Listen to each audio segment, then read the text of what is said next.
Hey everybody, Matt Geary here with my review of Klotzen Panzer Battles by Maxim Games. Klotzen Panzer Battles is a new game by Maxim Games and will be something very familiar to you oldies out there who are used to playing Panzer General, or maybe new hands who have played Panzer Corps.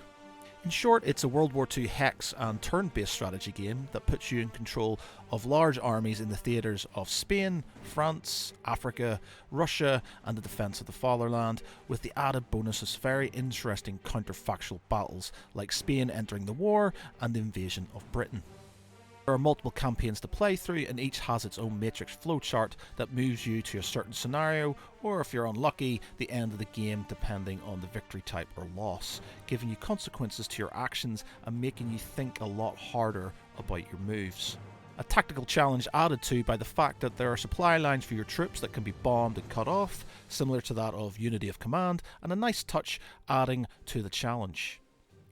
I also like the fact that multiple aircraft can be landed on an airfield at once instead of stacking them around the perimeter, albeit management of this can be somewhat frustrating at times. The unit roster seems to be very extensive, with nice if somewhat cartoonish renders, and generally has that nostalgic feel of those old school hex-based war games we all know and love.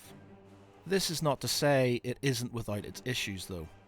Now first up, I'm not sure I like the aesthetic of the menu screens. The font seems off, and as much as the save game for losers in brackets is amusing, it's strange because you kind of need to save games like this, especially when playing a campaign, and especially as the game has crashed on me a couple of times. On top of this, the game blurb says it's meant to be intuitive, but it took a while for me to find things, and to be honest, I think if you were new to a game like this, you'd struggle, especially as there isn't really a tutorial bar one screen of text that you can't seem to go back after you've clicked off it. It is allegedly a manual coming out, but why this wasn't added in the first place is somewhat odd, especially as there is a lot of things to get your head around in the game, from buying and renting units, supply, command, damage and entrenchment. For someone who hasn't played a game like this, I think you'd really struggle. Only reason I had an idea is because I've played with similar games before.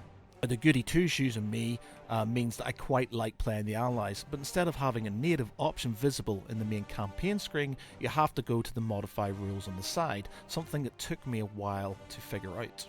Developers should also know that there seems to be a placeholder text for the tooltip on these scenario modifier options, and in some scenarios, the Allies' invasion in Spain being one of them, you can't play as the Allies, irrespective of the modifying of the game or not. Finally, generals and commanders. I didn't seem to get it and didn't overly feel like they were any way affecting battles. In some cases, I'd choose a general and for traits it would just be blank or say unknown. Now it could be that I wasn't doing it properly or I was missing something, but if that's the case, a better tutorial on it and well the aforementioned manual might have been useful.